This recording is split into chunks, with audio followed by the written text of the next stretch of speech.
Scared and confused teachers in some Florida counties are scrambling to comply with a new law championed by Governor Ron DeSantis. They're removing or physically covering the books in their classes because the law now requires classroom libraries be approved by a trained media specialist. Violations could be charged as a third-degree felony. Layla Santiago is live for us in Miami this morning. Layla, what in the world is going on here? All right, so Don, this is related to a law that actually took effect in July of last year, but as recently as just a few weeks ago, the Florida Department of Education was still putting out guidance. And you know, as I've been watching these school board meetings, you hear from parents that will tell you this is about transparency. This is about parents' rights. But I've also talked to parents and teachers that are using some of those words you just used, Don. They're saying that they're describing this as angst, fear, and confusion. Behind the covered wall of paper in this Manatee County classroom, books. Teacher Don Falls told us he covered the bookshelves out of concern for a new state law that requires all books in classroom libraries to be approved or vetted by a media specialist or librarian that is trained by the state. Well, welcome everyone to another episode of Unerased Black Women Speaks. She wrote the book. I am super excited to be with you for this special conversation with an outstanding, powerful woman who is an author, an attorney, an activist, and also an academic, Nkechi Taifa. She is the author of the best-selling memoir, Black Power, Black Lawyer, My Audacious Quest for Justice, which came out a couple of years ago, as well as 3 bestseller books for young people, Shining Legacy, Story of Poems for the Young, So Black Heroes and Heroines Forever Will Be Sung. I love that, which has been published twice. We'll get into reason why here in a little bit. Also, The Adventures of Kojo and Amma, and 3 Tales for Wisdom. She also co-authored Reparations Yes with attorney Chokwe Lumumba and Dr. Imari Obadele. Her newest book is already a bestseller, Reparations on Fire, How and Why It's Spreading Across America, which was published in December of last year. So welcome to the space, Nkechi.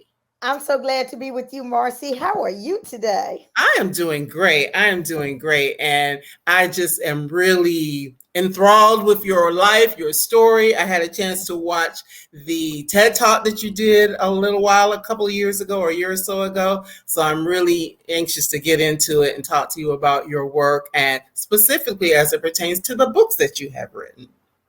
All right, well, let's get rocking and rolling. Yeah, let's get into it. So, as I mentioned earlier, you have written 3 children's books, and during the summer of 2021, 2 of those books were actually banned. Tell us a little bit about those books and why you feel that they wound up being banned. All right, so let me just go back a bit, if I may, because Sure. Those books weren't just written. They really were written in the late 70s and early 80s. Yes. Before I became a lawyer. And they were books that taught history and taught issues dealing with Black people from our frame of reference. At that time, I was a teacher in an independent Black school, and we produced a lot of our own material. So those books were written at that time. So when I found out that they were on the banned book list of the Central York School District, Central York, Pennsylvania School District, my jaw dropped. First of all, it dropped because the books had been out of print for years. Right. How they even find them. And then my jaw dropped because this is a book talking about our history. Mm-hmm. Why is it that our history needs to be banned from schools? So I decided if they're going to ban my children's books from way back in the day, then I'm going to go on and put them back out in print so that a new generation can love and appreciate them as well. So that is what I did. I had my books reprinted And they are on the bestseller list of AALBC, which is the African American Literary Book Club. And they also won the bestseller of Amazon during their first weekend of being published, of being republished. Well, I applaud you. So I applaud you for doing that, because we know that the whole issue of book banning is happening a lot. And I just find, I'm like you, my mind is blown. Like, who even knew, who would go back for something that had been written, 30 years prior to decide to ban it? It doesn't make sense to me. Yeah, so the book talked about heroes and heroines from the past, such as Denmark Vesey and Harriet Tubman and Fannie Lou Hamer and Joseph Q and Malcolm X and Marcus Garvey and Harriet Tubman, and the list goes on. It's 12 Black heroes and heroines, particularly during that time 30 years ago. Many of the people that are highlighted in the book were not ones that many people knew about at the time. This was before the movie Amistad came out. This was before the movie about Harriet Tubman came out, though most folk knew about Harriet Tubman. I have a story poem on, of course, Rosa Parks as well. But by and large, it was those who didn't quite make the front pages. During Black History Month back then in the day, there was Frederick Douglass, there was Martin Luther King, but you didn't hear about Toussaint Louverture, who was in that book as well. You know what I'm saying? So I sought to highlight some of those heroes and heroines in the past that didn't quite always make it into the front pages.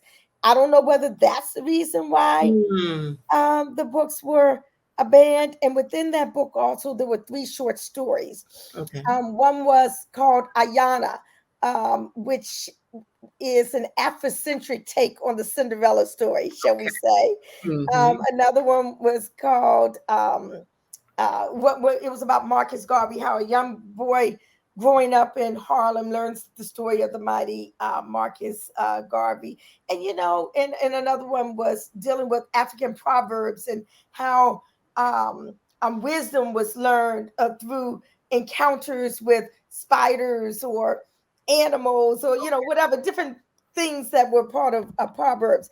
And those were originally those 3 stories were originally part of my Shining Legacy Black Hero and Heroine. So that's why I say, so that is what was banned. And when I republished it, I republished them as 2 separate books. One was the story points with the heroes and heroines, and then the other one with what I call 3 tales of wisdom.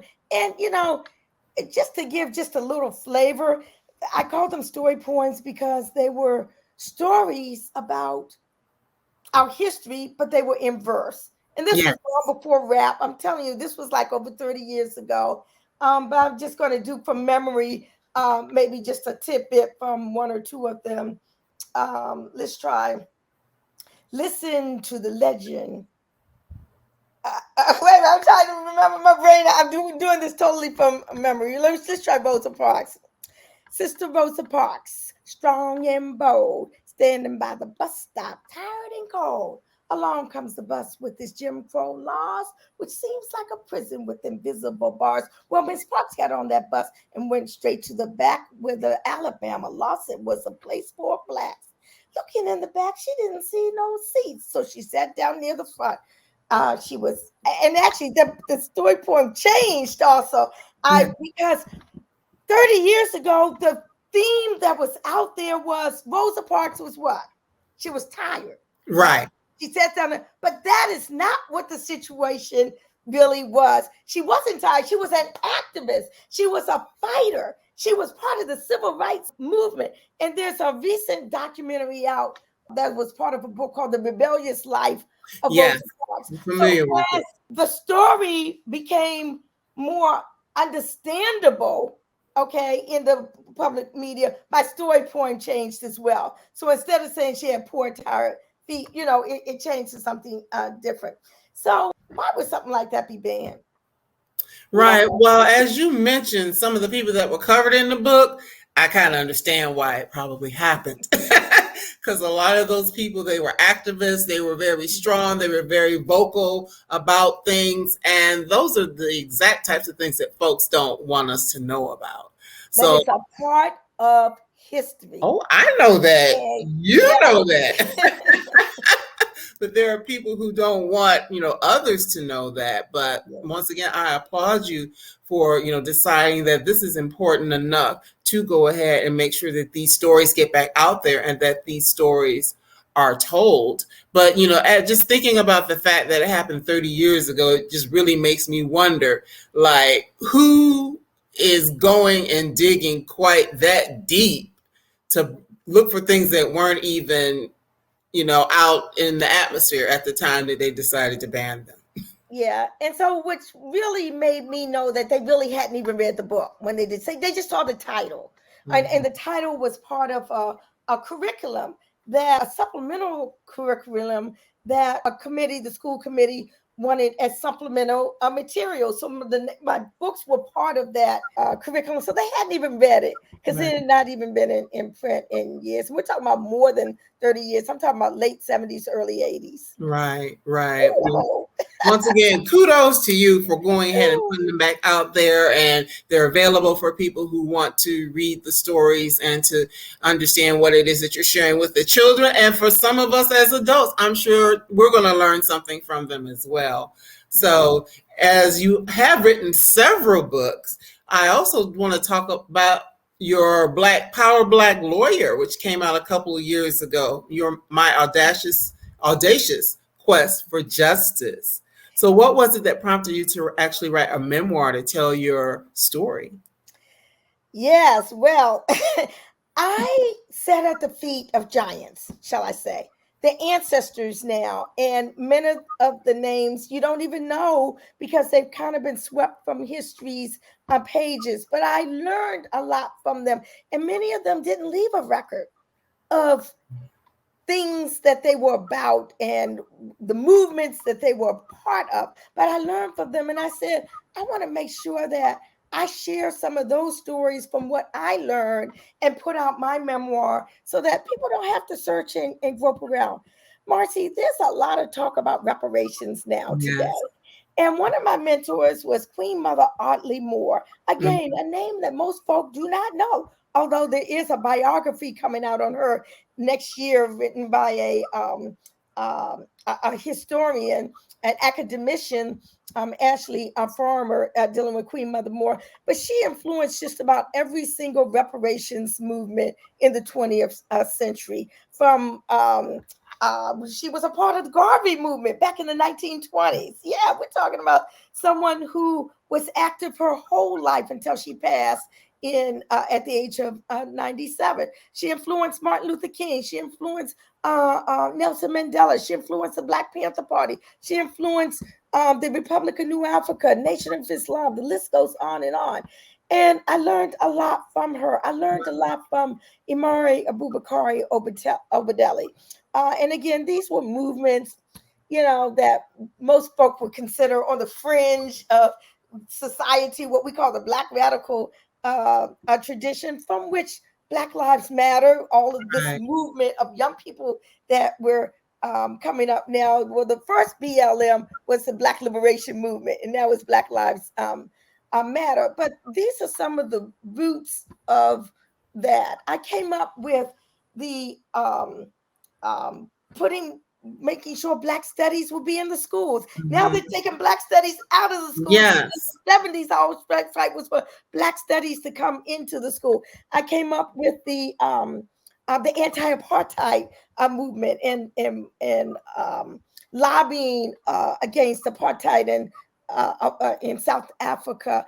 The movement to free political prisoners. I mean, there's a lot of people who are in prison now, some of whom are just coming out, very elderly men and women who were caught up in the 70s and early 80s as part of the FBI secret illegal program to disrupt and destroy movements that was called the COINTELPRO, counterintelligence program. And so I came up as part of those movements. I came up as part of what we call the independent Black schools movement.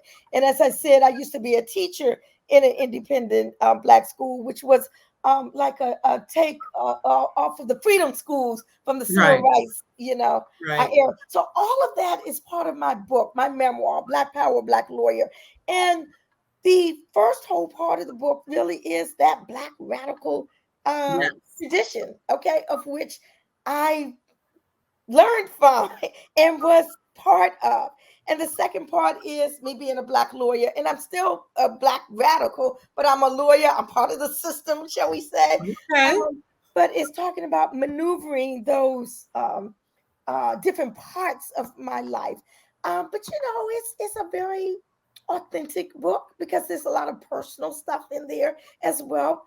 Failed relationships, Yes. Yes, we have them. as women, that we go through and things along those lines. So I call it my audacious quest for justice because it's not for the meek-minded. It is an audacious book. I represented as a lawyer people that society would have just wished would have gone, away.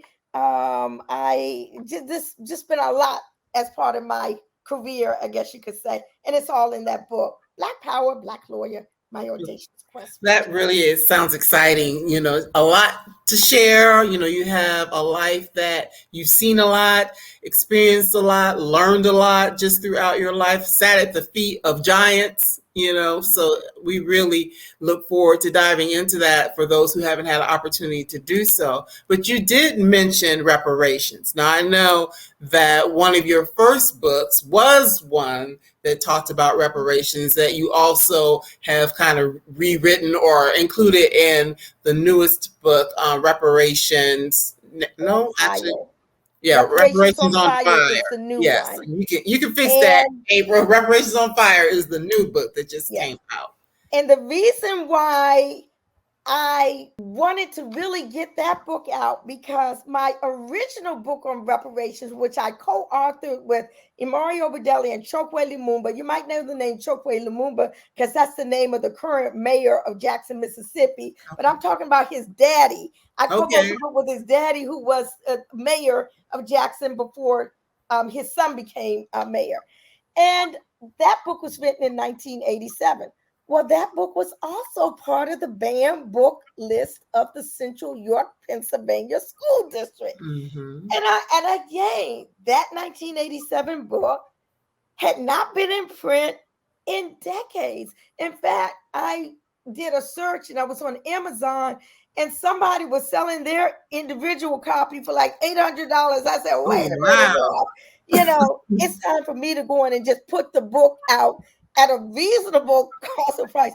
And what I did was Reparations on Fire tells about this current movement for reparations, how it's just popping all over the country, from the federal government, from states to local city jurisdictions, municipalities. But in the appendix of that book, I reprinted the 1987 book that I co-wrote that was called Reparations, Yes, which was the book that was banned by the Central York School District. So Reparations on Fire is the current what's going on that I wrote, but I include as an appendix the book from the past. Yes, and one of the things in watching your TED Talk, you really went through like your whole journey of even understanding what reparations were, why they were important, and all of that. So through your book, as well as through your work, you are actively involved in some of the initiatives that are working towards getting reparations. Is there anything new or what's currently going on in that front, in light of the fact that, at least at the time of this recording, we're coming up on Juneteenth. So people are thinking about our freedom and reparations and things of that nature. So yes, in fact, I know this is a recording, but today I just came from testifying before the DC City Council in support of a bill that was just introduced by Councilmember Kenyon McDuffie to establish a reparations task force here in Washington, D.C. There were over 100 witnesses, and the hearing went on past 5 o'clock. You know what I'm saying? And I testified there. But the interesting thing about it, and this is part of my life, I said in my testimony that this was not the first time I testified before the DC City Council on reparations. Because 33 years ago, there was a bill introduced in the DC City Council that myself, as part of, I was chair of the DC chapter of the National Conference of Black Lawyers at the time, encouraged the DC Council to pass a resolution supporting the federal bill that had just been introduced in Congress by Congressman John Conyers, and they did unanimously. But that, again, was only a bill saying DC urges you, Congress, to pass H.R. 40, the bill that Congressman John Conyers introduced. What the bill today is doing is actually calling for a task force in D.C. to look in our own backyard here and look at the abuses and look at the living legacies from the enslavement era and to come up with amends. Now, Marcy, many people don't realize that reparations were in fact paid at the end of the Civil War. They just weren't paid to Black people. Right. They were paid to the former white slave owners to compensate them for the loss of their property, which was us. I didn't grow up learning about that. Right. And when I was listening to your TED talk, I'm like, wow, that's something we don't realize that. And, I knew about the situation, for example, with Haiti having to pay money to France because they were free, they received their freedom or their independence, but I wasn't aware of some of those other stories. So it's just powerful for us to know and to be aware. So for you have boots on the ground, you're really involved in a lot of the movements. What kinds of things can the rest of us do to get involved and be aware of what's going on, or how can we lend our voice to some of the initiatives that are happening around the country? Well, this is one of the reasons why I like Unerased Black Women Speak, okay? Because you all put the information out there about what is happening. One of the things I said during my testimony today is that with respect to reparations, if people really show that this is what we want reparations. I mean, as you said, Juneteenth is right around the corner. Juneteenth, when the most furthest southern part of the United States finally found out from General Granger, Union troops, that they were free, or at least their freedom had been recognized 2 years earlier with the passage of the Emancipation Proclamation in 1863, but they didn't find out until 2 years later. So we're coming up on that celebration. I was at the White House yesterday at the invitation of President Biden and Vice President Kamala Harris for their first Juneteenth celebration at the White House, because again, the national holiday was just pronounced in 2021. And President Biden spoke about many things. He spoke about things that he had accomplished, such as the signing of the anti-lynching hate crimes bill, such as the airing of the documentary Till about Emmett Till in the White House, and of course, the signing of the bill making Juneteenth the second national holiday after Dr. Martin Luther King. But I'm listening really hard because I really wanted him to say that he would, with the stroke of his pen, sign an executive order bringing H.R. 40, which is the federal reparations bill, into existence. And I didn't hear it. And I didn't hear it probably because it has not reached him sufficiently enough that this is what Black people want. What I was saying in my testimony is that we need to show our love for reparations like we showed our love for Black Lives Matter after the murder of George Floyd and Breonna Taylor. We need reparations now, signs in the front yards. Okay, we need people talking about it anywhere and everywhere that they go. I happen to live in Chevy Chase, DC, and I want to apologize for the darkness of my screen right now. My house is in the process of being renovated and the lights aren't the way they should be right now. But one of the things I said in my testimony today is that I'm in my neighborhood of Chevy Chase, DC, which is what we call in Washington west of the park. Okay, a pretty nice neighborhood. But I did not know that this whole area used to be Black owned back in the day. I'm talking about back in the late 1800s, early 1900s. There were Black landowners here in this area. They were pushed out by design to be able to build a white enclave. This is what they wanted, a white enclave with a white school. Lafayette Elementary School, my daughter went to school. A playground, Lafayette, a playground. And the Black people were pushed out. And this was something that was systematic all over the country and all over DC, in Georgetown in DC, and Southwest DC. And we're testifying at this reparations hearing on issues in our own backyard in Washington, D.C. And I'm living in this area, and I did not know this history until a couple of years ago. Something is wrong with that picture. We don't need to be taking history out of the schools. History needs to be poured into the schools. Absolutely. You know? So, I agree.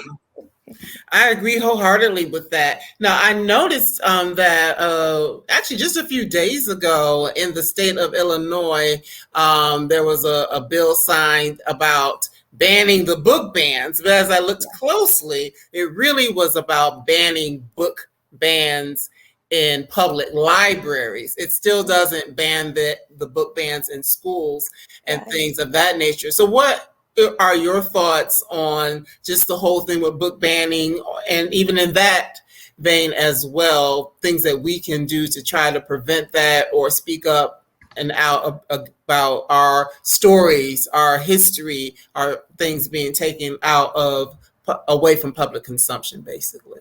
Yes, well, we definitely need to keep the drum beat going and keep it drumming loudly. Okay, we should not allow white supremacist ideology to win the day.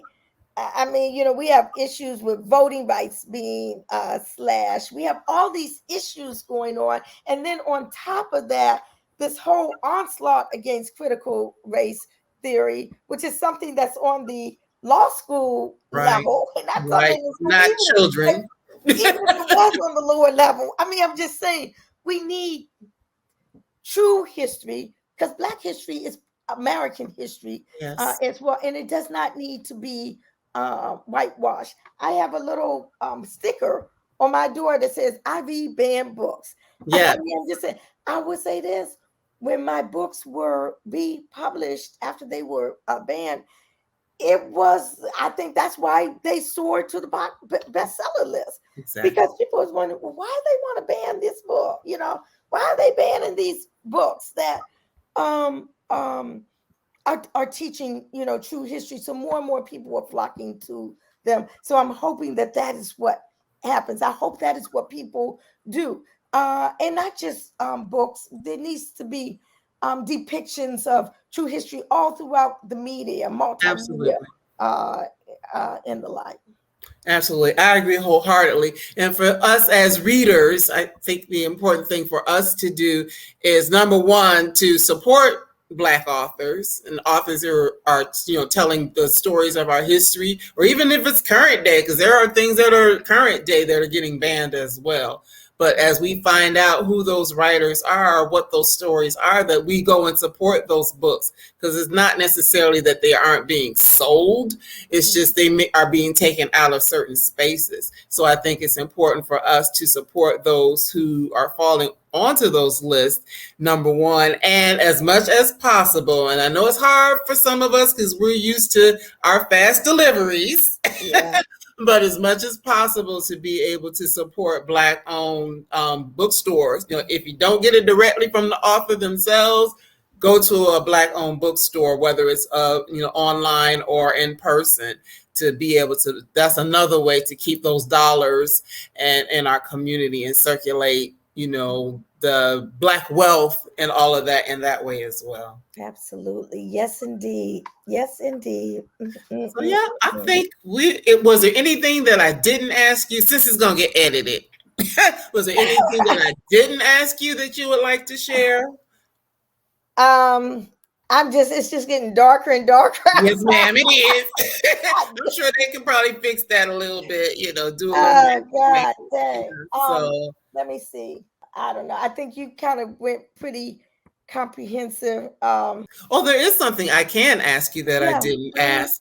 Are there any books besides yours on the banned book list that you would recommend that we read by Oh, Black authors? I recommend you read anything that shows up on a banned book list. I mean, we have the 1619 Project by Nicole Hannah Jones on the banned book list. They have all these books by Ibrahim Kendi on the banned book list. I mean, give me a break. They have a book on Adinkra symbols, African Adinkra symbols that are banned. They have coloring books that are banned. So again, my motto to everybody is, whatever you scour through those banned book lists and pick your fancy, because all of it is good.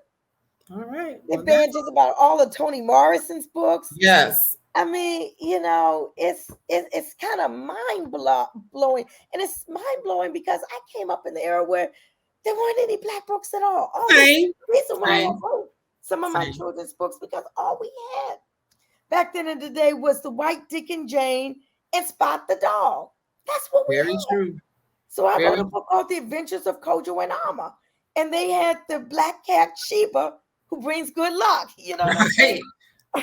Right. But, so all of those books, or any of those books, are books that our people should just flock to. All right. Well, thank you, ma'am.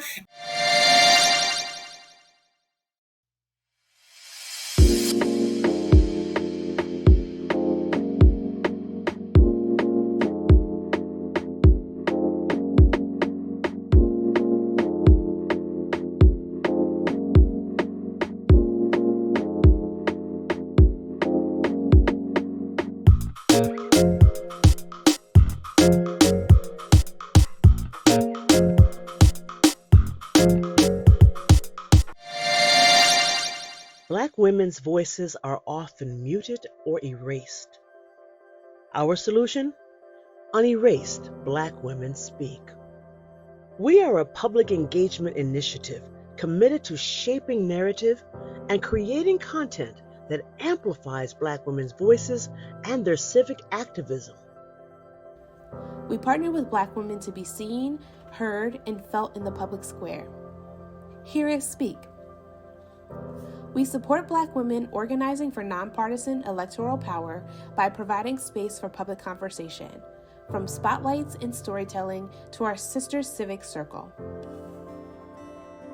We share the achievements and actions of Black women who consistently impact culture, community, and our daily lives. We bring talent, tools, and strategic comms vision to civic engagement. You can tune in to our monthly live shows focused on issues Black women care about. Also, subscribe to our YouTube channel for video and voices capturing our stories and interests. Check out our directory, celebrating Black women achievers and change agents. Visit UnerasedBWS.com, a hub for tools, events, storytelling, the Unerased Black Women Speak podcast, and our newsletter. Black women are a powerful force for challenge and change. We won't be erased. See, hear, and feel us speak.